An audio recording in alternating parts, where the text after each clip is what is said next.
So, Hey, Hey, Madison. Madison. how is everybody? We're great. Madison, how you doing? Doing Pretty better good. and good. Doing better and good. Yeah. So far, so good. Madison, tonight we're going to talk about heat pumps. Okay. Now, everybody knows a heat pump and an air conditioner. When you're looking at them, they're barely distinguishable up on the outside. The main thing is it's just the heat pump will have a reversing valve in it. So it basically works in reverse, either to heat or cool the home. Uh,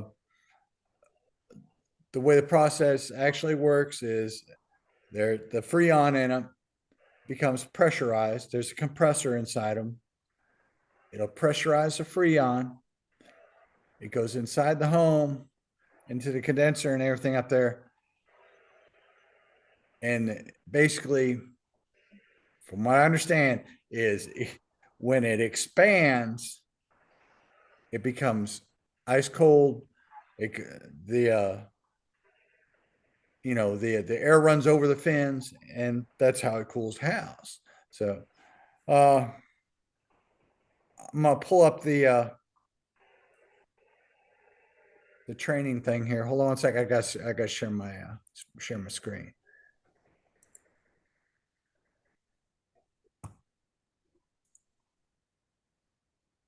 Okay.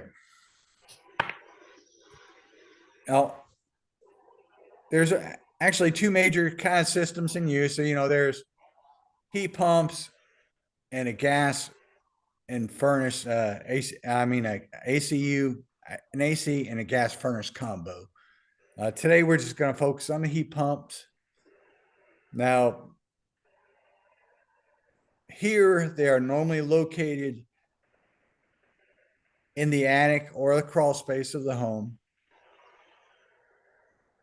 As a home inspector, do not disassemble or even take off the plates unless it has a handle or something that somebody can open up without tools. Because the fact is, myself and a couple of my friends that do home inspections, the minute you touch it and you start disassembling it, they're going to accuse you of voiding the warranty. Okay. Right. And, even though that you do have it in good faith, you're doing it in good faith, you may know what you're doing. If you take it apart and there is something wrong with it and it's not working properly, they're going to blame it on you. And I've had it happen more than once. So as a policy, I do not open a heat pump at all. I'll take a look at it, take some measurements, see if the two tubes, the half inch or the quarter-inch tube, if they're generating heat or hot or cold, but I will not take that son of a gun apart. They'll be mounted either horizontal or vertical. This horizontal mode. This is the most common here in South Carolina, both in the attic and inside the crawl space. Yeah, same in Texas. Yeah.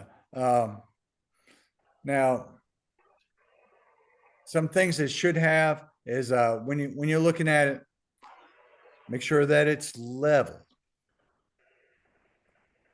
Make sure it's not making any strange noise or any strange smells coming from it. And you can record the serial number. And I'm not sure if I shared this with everybody or not. You can go to buildingcenter.org and look it up by the model and serial number, and it'll tell you the exact age of the unit. And that is both the air handler on the inside and the heat pump or AC unit on the outside of the house. The building center will also tell you the age of a water heater if you need it.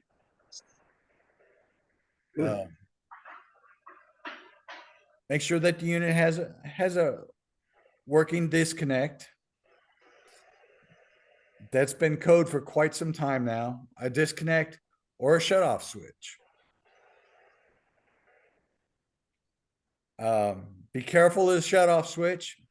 I don't recommend that you turn them off and on. Don't test them. Just make sure they are there. A few weeks ago, I was actually going past a heat and air system doing my attic inspection. And I bumped the switch, the cutoff switch. And it took me about 3 hours to figure out what was wrong with the system. Because all of a sudden it was working. I did my attic inspection, and what happened was I hit the cutoff switch. And it took quite a while to figure it out. Actually, what happened was I had to call a friend of mine from a local AC. He's a local AC representative. He looked at it for about 5 minutes, laughed at me, and turned on the switch, and it cost me $100 out of my fee. So just, I don't advise turning the switches on and off, okay? Now, on the refrigerant line, which is the larger half-inch pipe, the half-inch copper pipe that comes in all the way into the house, it has to have a continuous insulative covering the whole distance, okay? That's from the AC unit up through the wall that you might not be able to see, all the way across the attic and to the cabinet, okay? You can see right here, this one is well done. And sealed off nicely to the cabinet. Anywhere that copper pipe is exposed, condensation is going to form on it. And especially if it's in an attic, it's going to cause a drip down onto the ceiling somewhere or into the insulation, and you're going to have mold set up somewhere inside the house.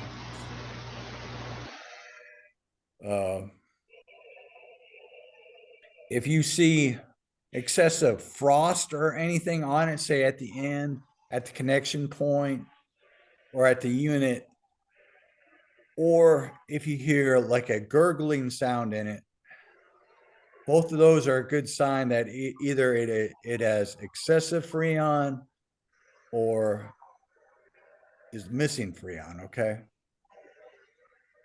For some reason, the unit is working too hard. Excessive Freon is the odd one. It'll make a gurgling sound.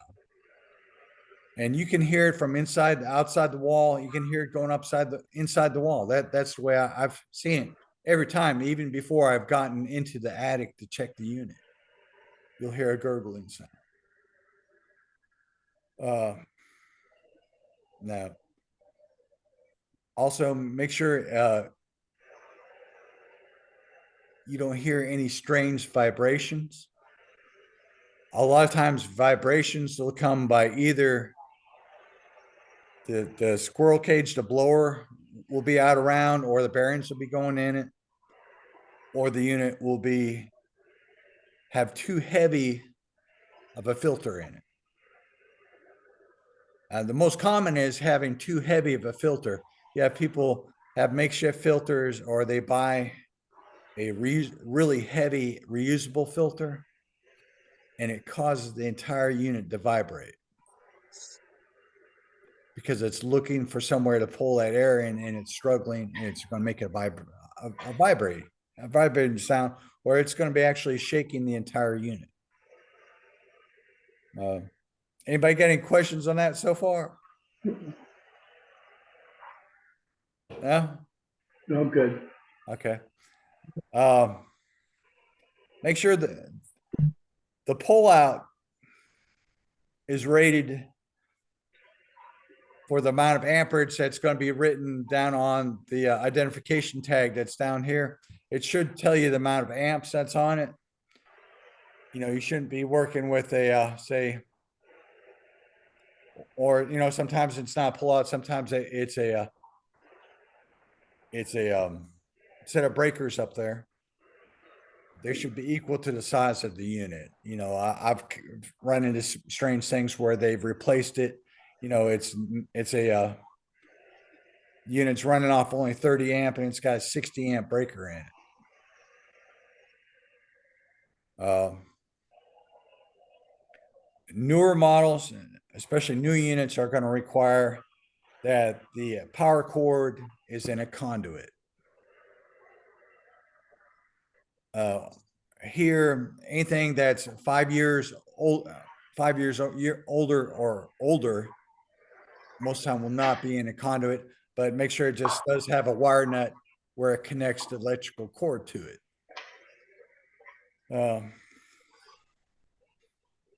When you're up there, you shouldn't hear any whistling, anything crazy like that. You know, you might have a taping issue, maybe a mastic issue, which a mastic is the glue type stuff they smear on the sides at the connection points. All attic units should have a drip pan. Drip pan should one piece. It shouldn't have any insulation in it. Shouldn't have any stains or even any water in it. If it's got water stains in it, it's malfunctioning. Because most time that's where mold will set up in an attic. Also, it'll won't be either. You'll have an exposed piece of the copper insulation line, or it will not be draining properly and you'll have water build up inside the pan. Here, they're allowed to have the option of having a float switch, which is a kill switch inside the pan only. I don't recommend that. I recommend that they have the little piping that's coming out of the drip pan to an area that's noticeable outside the house, say like a walkway or something, or an exterior area where they'll notice if it's malfunctioning. Because if it's malfunctioning, water will be coming into drip fan and it'll be going out this pipe in the front to somewhere of the exterior of the house. If it doesn't, what normally happens is, especially with older people, they have a danger that this pan fills up full of water and it cuts off their AC, and they could be without AC. You know, here in South Carolina, 100 degrees inside the house could be deadly for somebody that has health issues or is elderly.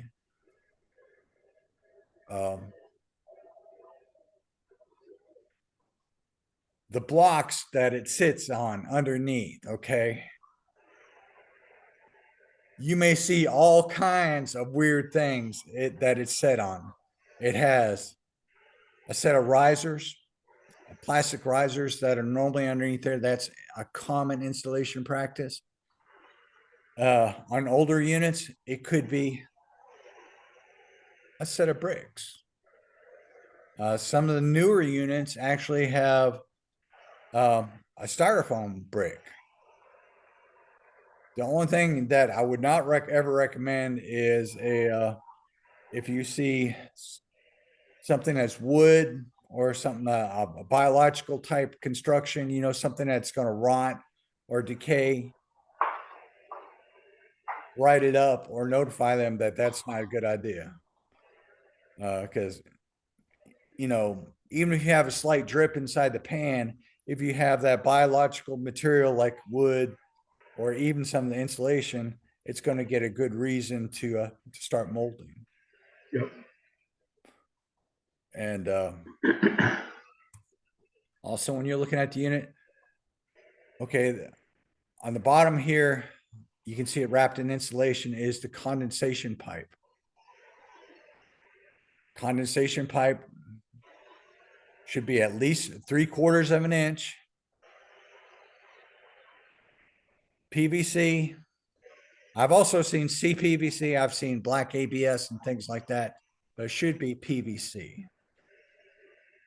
And the first part of it, for actually the first 10 feet here is required to be insulated. For the same reason that you want the refrigerant line insulated. You'll have cold water going out of that thing. And condensation will form on the exterior of it and start dripping inside the attic. Now, that's not required in a crawl space because, a crawl space it's just not, I don't think it's a good idea to have a heat and area system in a crawl space. Mainly for the fact that that's the dirtiest place in your house. That's the dirtiest place. That place has the most likely to have fungal material, fungus problems, and stuff like that. It's always going to be trouble.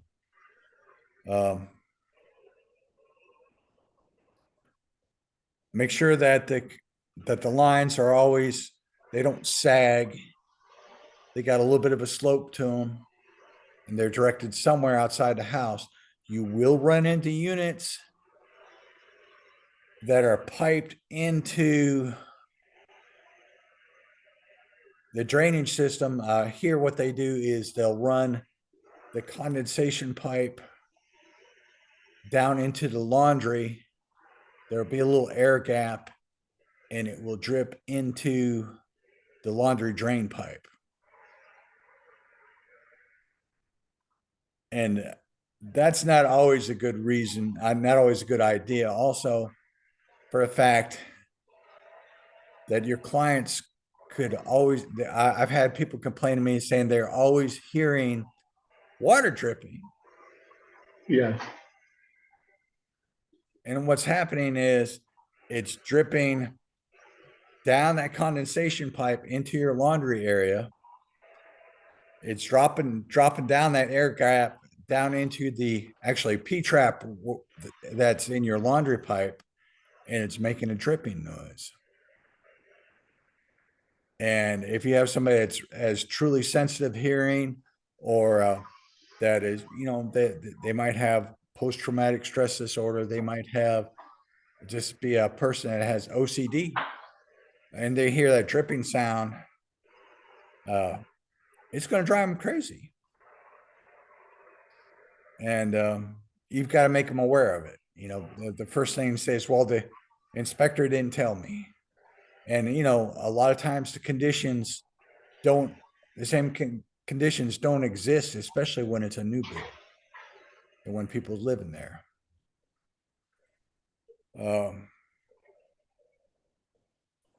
When you're looking at the unit, make sure that the ends, both the ends where you have the return and the outgoing ducts, make sure that they are masked or well taped. No exposed insulation anywhere on that thing. It's just bad news, and you want it. I'm a mastic guy. I prefer mastic because it lasts longer and it doesn't peel like tape. It does split on certain occasions when people may move the ductwork, but it works much better than the tape. And when they use tape, say if you ask somebody, tell somebody it needs repairs, needs taped, it should be the aluminum duct tape. I know they call other tape duct tape, but I always recommend they tape it with the aluminum foil tape.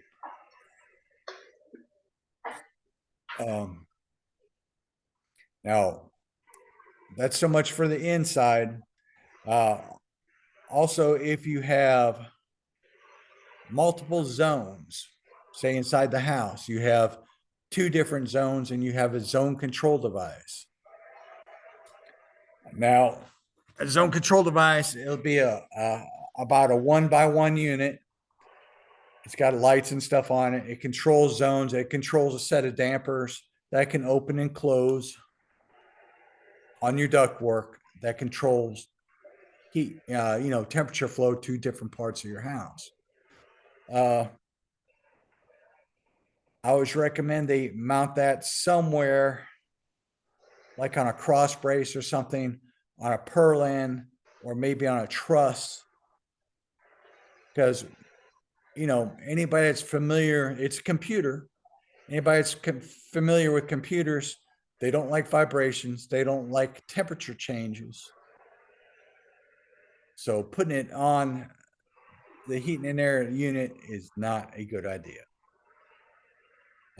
They tend to wear out and short out faster that way, especially if you have something that becomes, it's got too heavy of a filter and it starts the vibration I was talking about.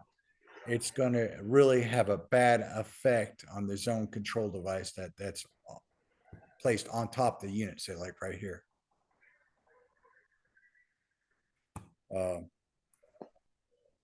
Now, talk a little bit about the heat pumps.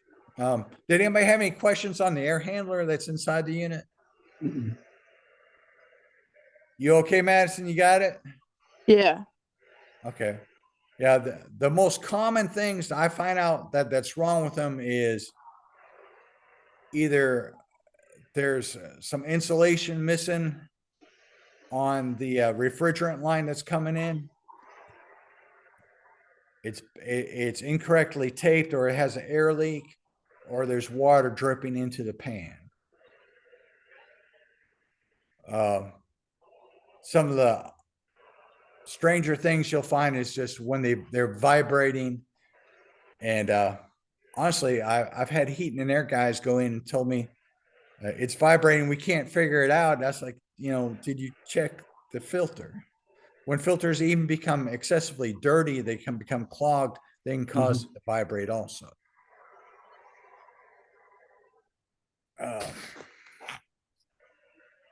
Okay. Now, the little mini split systems, they kind of work the same way. All they are is a heat pump. Very much like this one, but just they're a mini version of it, okay?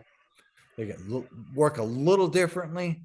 And, they have some different drainage type things, but they work exactly the same way.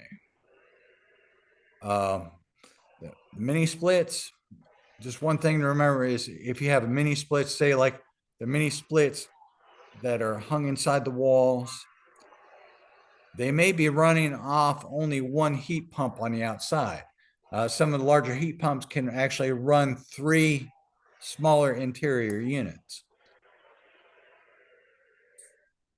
Now, when you go to the heat pump, you're looking at it outside. The most common problems we find here are encroachment of trees, bushes, and now it doesn't have the 2-foot spacing around it anymore.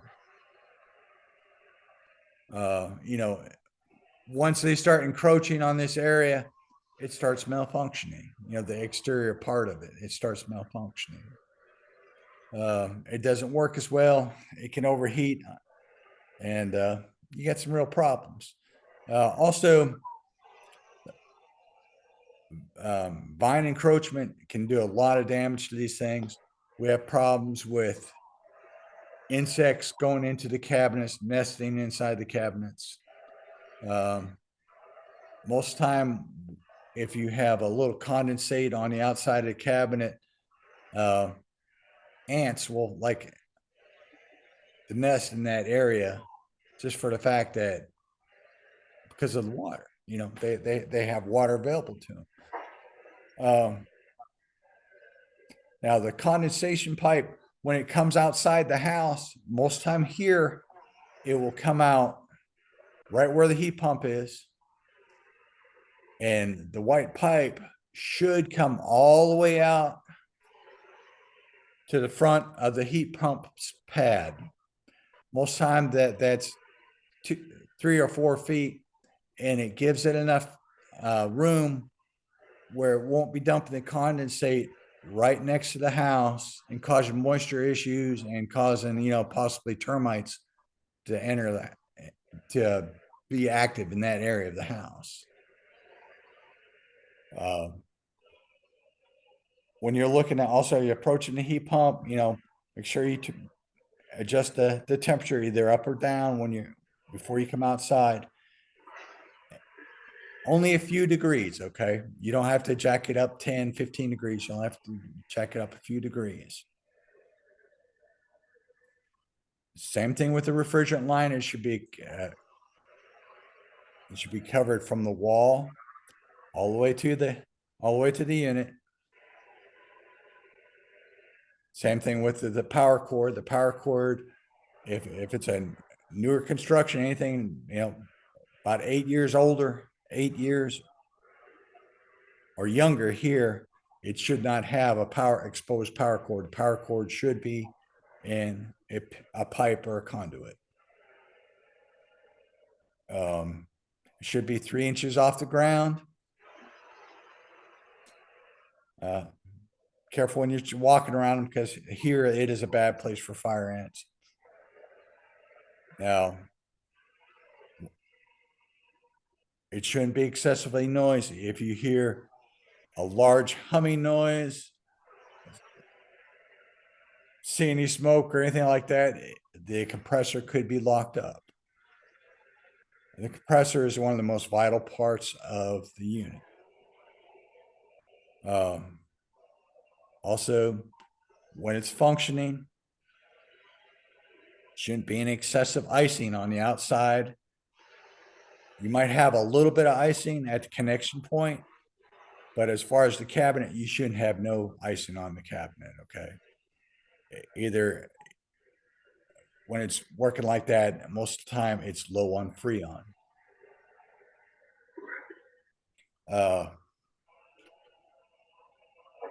Also, here, take a picture of the information plate. Do the same as we talked about before. You can look up at the building science page that we talked about, building intelligence page, and find the age of it. So your client can get a good idea on how much longer it's going to last. Actually, the oldest interior unit, the oldest air handler I ever found was a 1955 Magic Chef that was still operating. And that's 10 years older than I am.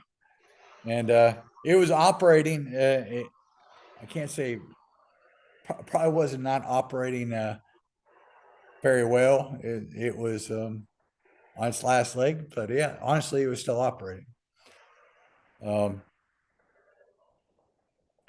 Now, a lot of these companies over the years have changed names. So don't freak out if you got 2 different units. To report it to the client, the main thing is report if they are working properly. When I'm looking at these also, checking see if anything's gone inside the fins, if the cooling fins are clean, if the cabinet's clean.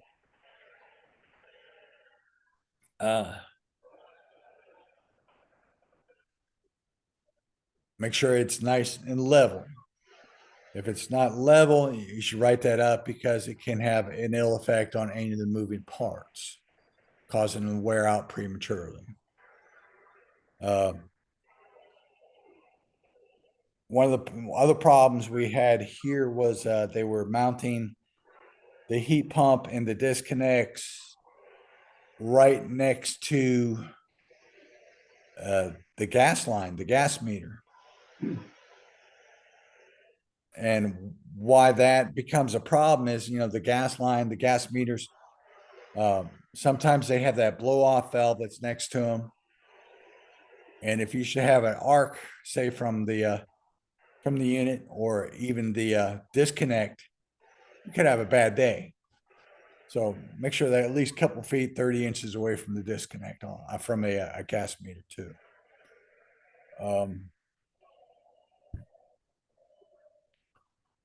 Another common problem here is when they're installing these on older houses in South Carolina is water impacting them from the roof.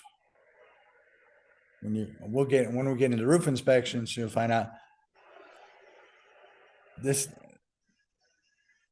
it should be protected from any impact of the roof, even if it's a small hip roof or things like that.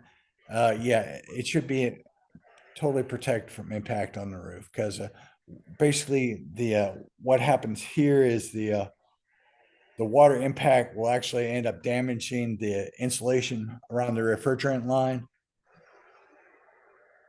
and causing it to work harder.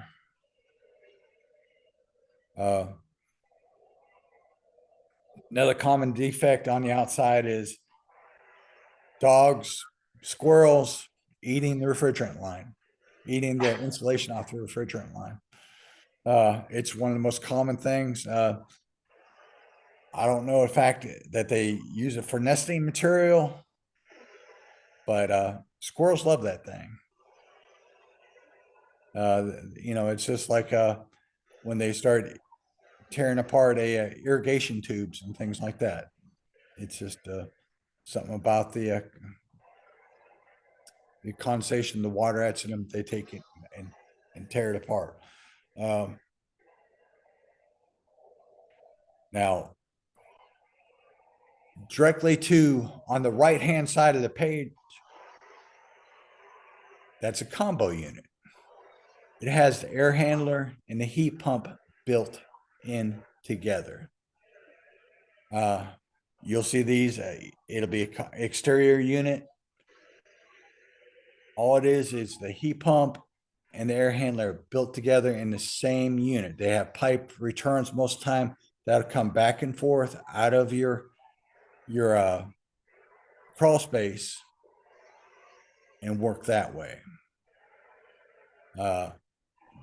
Those units tend to be a little bit larger. They're mainly used for commercial type buildings and things like that, but I have seen them used on houses here. Don't get it confused with a combination gas unit. It'll say heat pump right on them. Now, I don't know about your state or Texas or California. Here, for some reason, people without a license can get their hands on the Goodman units, okay? Now, Goodman is a, international comfort product, Goodman. And a lot of people will talk poorly about them. But the fact is, the units are probably made just as well as the rest of them.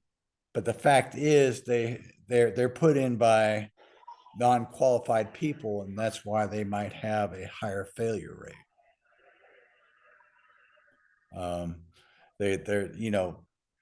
I don't know why people can get their hands on them, or unlicensed people can get their hands on them, but it seems quite common here.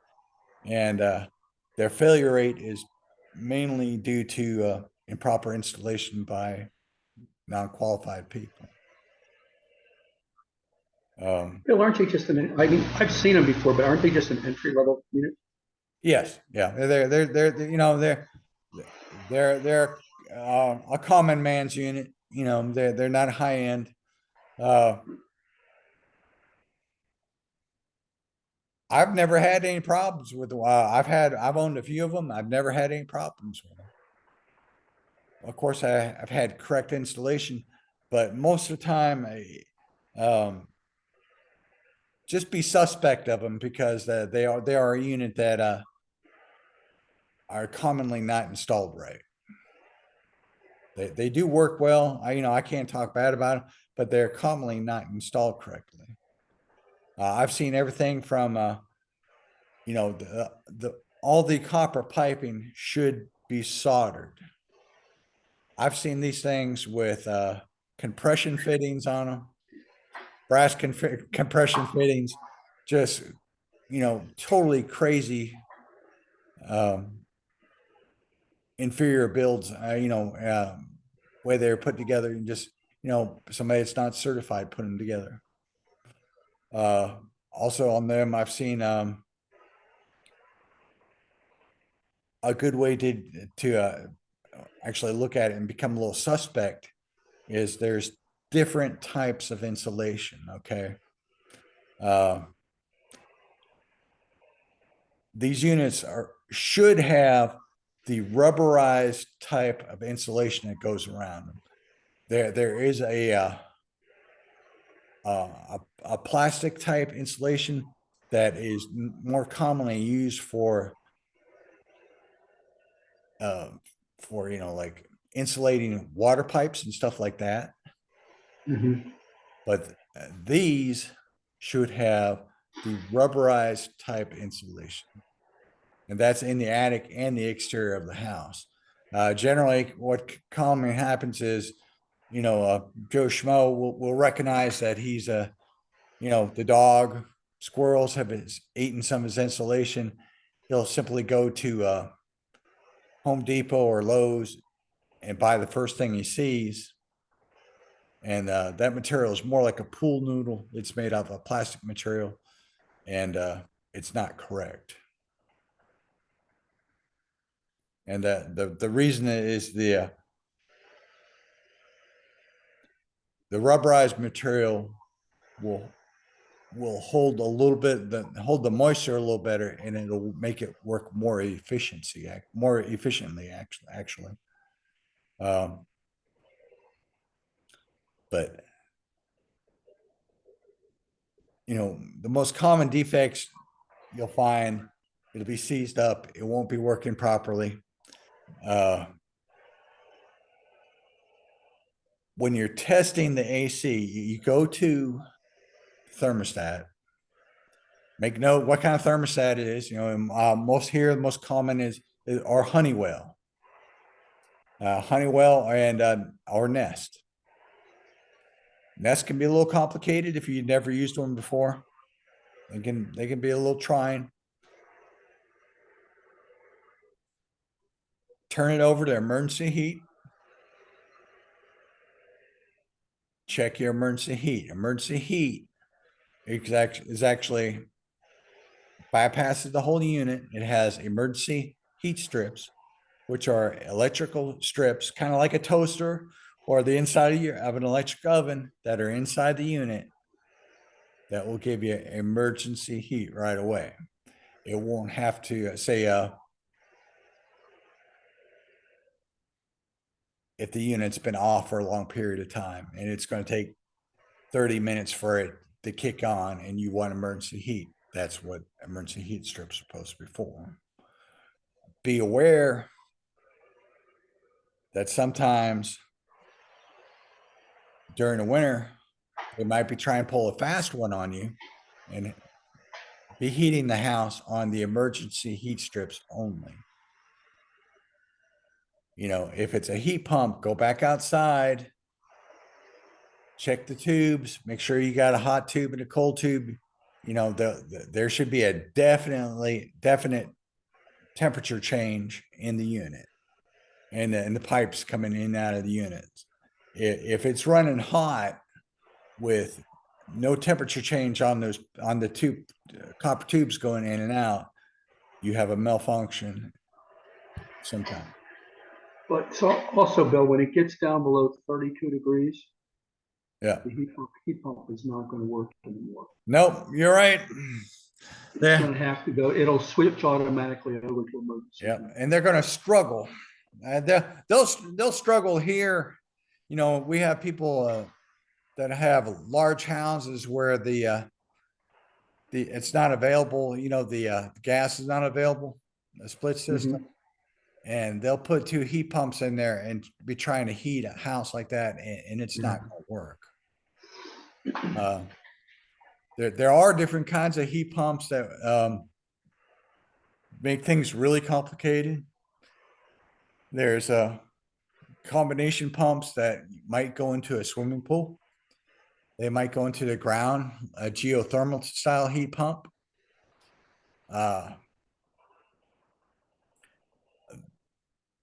They're very difficult to work on. They're very difficult to analyze as a home inspector. You pass on those? What's Have that? you seen one? Yeah. You pass on those?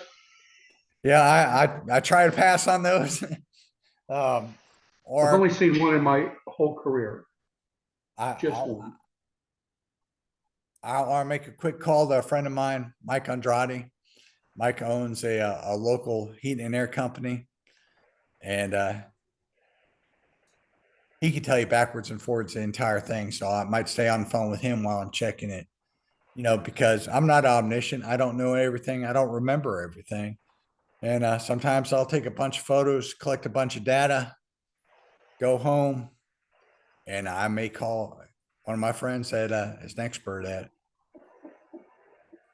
A lot of our clients think we're supposed to be experts at absolutely everything. And I tell them, no, we have a broad knowledge of homes and these devices, but we don't have a expert knowledge on them. Right.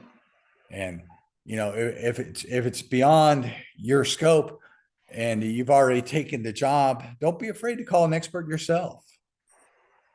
I have a lot of people that, a lot of guys are very prideful, especially even ones I know, friends of mine, people I've mentored, and they won't ask for help. And I said, I'll ask for help in a heartbeat if it means doing the right thing and protecting the customer. And, last thing we're going to talk about today is ductwork. Okay. Here, there's all kinds of ductwork that you can run into, rigid, semi-rigid. There's also, most common you'll run into is just flex duct. Yeah. Here, the older flex duct is a R6, which R6 is the, insulated value of the tubing. The newer stuff, which is the new code, is going to be an R8.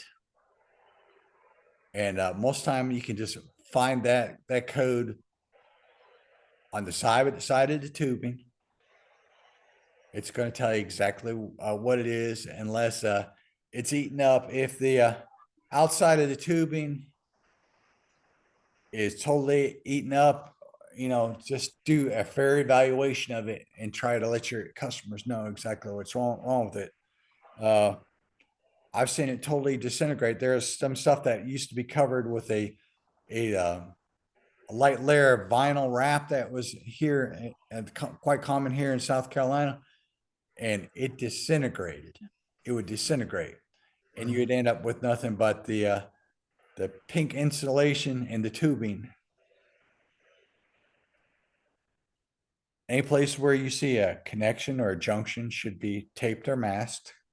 Mastic, it's the glue type stuff they put around it, or the tape. You shouldn't have any airflow, any noises coming out of them. Now, here it is legal for them to put it on the floor of the attic. It doesn't have to be hung inside the attic area, but I do recommend it just for the fact that we all know attics have mice, attics have snakes, attics have squirrels. And instead of going around that kind of stuff, say if they're crawling around in the attic, they'd rather chew a hole through it and go through the side of it.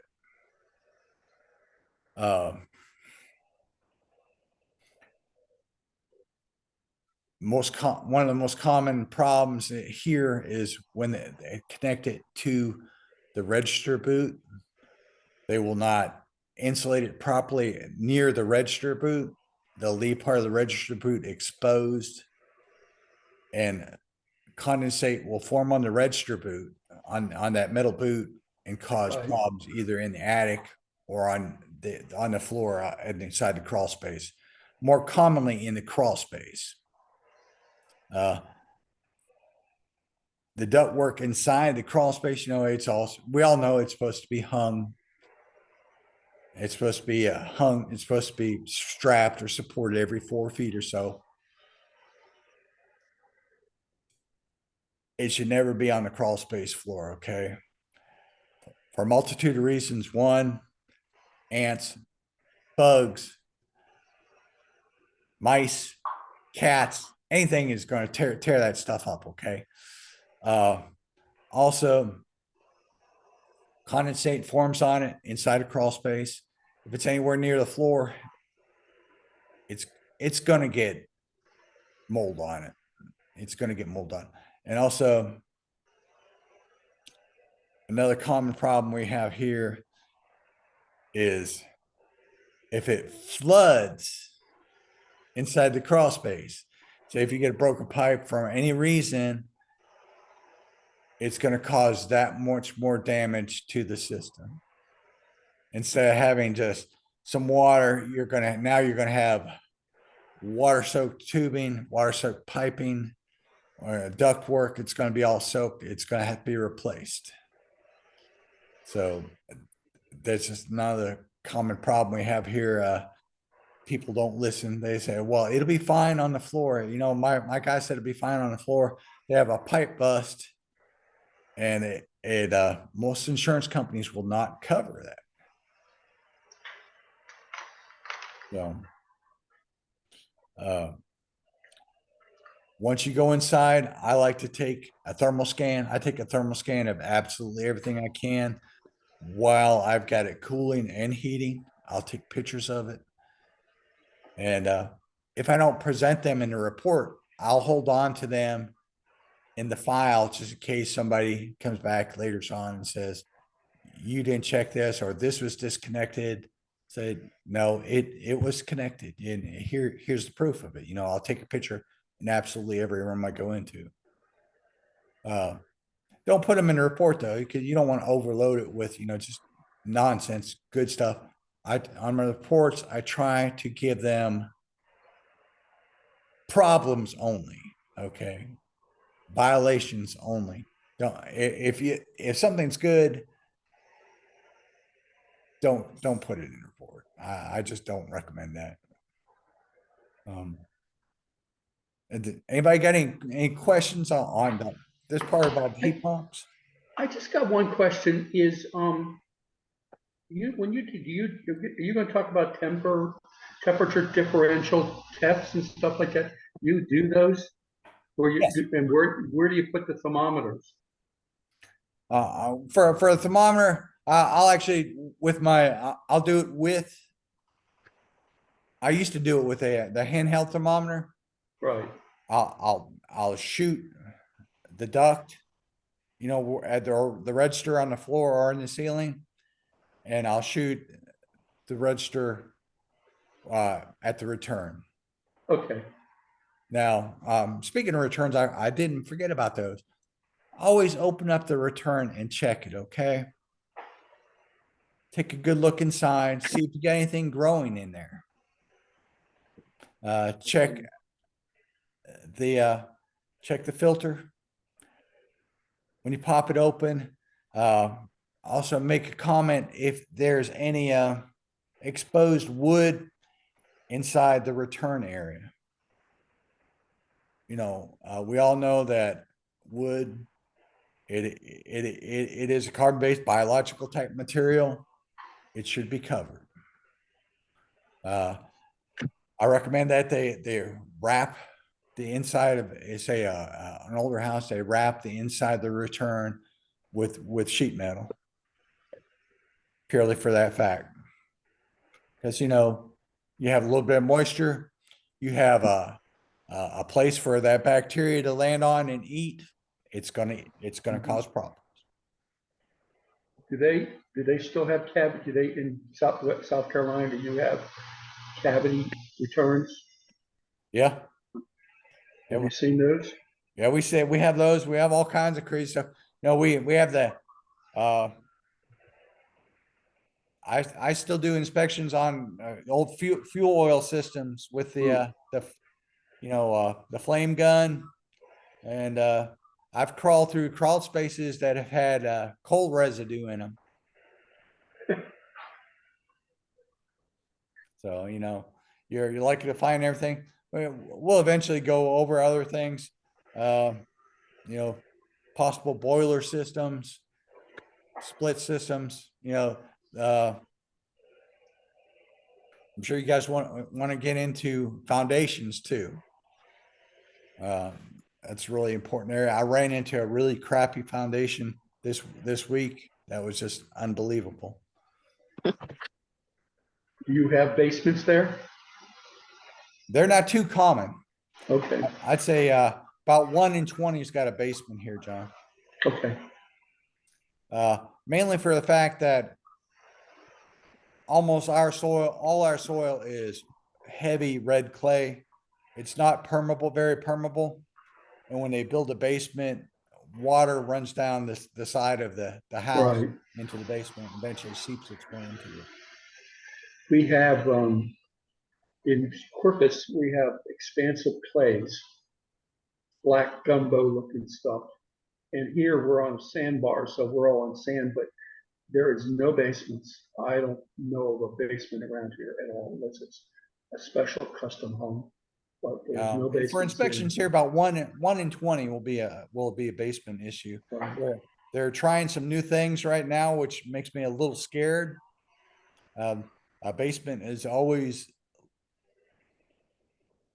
automatically, if I didn't have 2 thermal cameras, I would go rent one if I had a basement inspection. I've probably built 1,000 basements Oh, wow. over my career. Well, I was in production home building forever. But you go up north, and I mean, I'm from Maryland, West Virginia, Pennsylvania, and that's all you build up there is basements. It's a rarity to put a slab foundation in. But I've put basements in rock and all kinds of conditions. You know, on these things, you know, if for some reason it's super cold out, things we'll get into for the heat pump, and not heat pumps, but AC units, you know, AC units, if it's here, if it's a bad day below 60 degrees, I won't touch an AC unit. I won't turn it on. Just for the fact that, you know, that oil inside the compressor gets heavy and it could burn up the unit. Right. Anybody got any other questions or anything you want to talk about today? No, I finished my classes and I'm studying for my test. Oh, How about you, Madison? no questions today. Yeah, the main thing is, you know, where you'll get in trouble is if you don't test it. I've had, you know, big franchise home inspectors, they just walk in and they turn the stuff on, take a bunch of pictures and walk out. They don't honestly test it for the people. And, you know, I've been involved in several litigation unit items where they've asked me to come in and give my fair opinion on them. And, you know, people are just dishonest in the heat and air career field, and you'll find just outright lies. One I found supposedly the lady had it inspected the day before. It was, you know, part of it was touching the ground. It wasn't properly supported. If the guy had been in there, he probably had stomped on the refrigerant line a few times, and it was discharging water out into her crawl space. And it was the cabinet was in such bad shape I could stick my fingers through the side of the cabinet. It's so badly rusted. Yet this company came over and supposedly did an annual evaluation of it and told her it was fine, charged her $200 and left. Yeah. But just as new inspectors, make sure you check the amperage on it. And you check that at the breakers too, because that's one of the most that is one of the most common defects for the exterior of the heat pump, is there'll be oversized breakers put in them. You know, it'll be say maximum of 25 amps. You'll go in this house and you'll find a a 40, 50, even a 60 size breaker on the inside. Well, in a heat pump, you're gonna have your emergency heat coil on Right. one breaker and your fan motor on another. Right. Yeah, Right. and then you have your outside, you have your compressor, disconnect. And and you know, when it's, you could have a small surges when it's heat, when it's struggling and stuff like that. But you know, it says maximum amp, maximum fuse is 25, and you go inside, you find a 60 Oh, geez. from, you know, from an older unit. It's just crazy. So, but next week we're going to just try to, we'll talk about furnaces. I mean, not, yeah, we'll talk about furnaces, and after that we're going to get into foundations, Okay. because I've got some really cool material on foundations. I'll probably share it with y'all on the Please. on Oh, okay. the website or the Facebook page, because it's totally crazy. I mean, this house is eaten up. It had columns that were Mhm. out of plumb. It was just bad. When you find a beam that's not even resting on the column, you know, you got a bad situation. Right. The bad part about it was I was so interested in the foundation I was looking at. I actually crawled through. It was a dead groundhog that had been inside the crawl space. Ugh. And talk about having to go home and want to take a shower. That moment, it was just bad. That's the other thing is probably, I don't know. We have such high water tables here. I don't think we're gonna have too many crawl spaces, thank goodness. Yeah. Are they making them put the concrete slab down in the bottom of the crawl space now, not just the plastic, the 6 mil? No, here or there, it's just plastic. You know, most time it's like a 6 mil, 7 mil plastic, Yeah. and that's it. Some guys will put, have started to put a paver, like a paver base in there, and but that's it. And Geez. there's the track housing building guys are making some huge mistakes on the crawl spaces too, with like their overlap on the main beams and stuff like that. You know, you got joists hanging, you know, a quarter inch, a half inch of a joist laying across the main beam. Jeez. You know, good luck on that when the house starts drying out or has any movement. Good luck with that. Oh, yeah. Well, all right. Well, everybody have a good night. It's good seeing Everybody, you everybody. too. Thank you.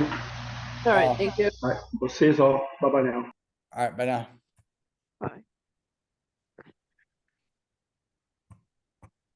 I'll make sure I get a copy of this to you, Zayeb. Yes, yes, definitely. Thank you so much for your time and all the class today. Hey, hopefully, you know, we give you some insight, and maybe you can help out some friends there too, you know. Yes, yes, definitely. Take some rest and have a good night. All right. Goodbye, my friend. Goodbye.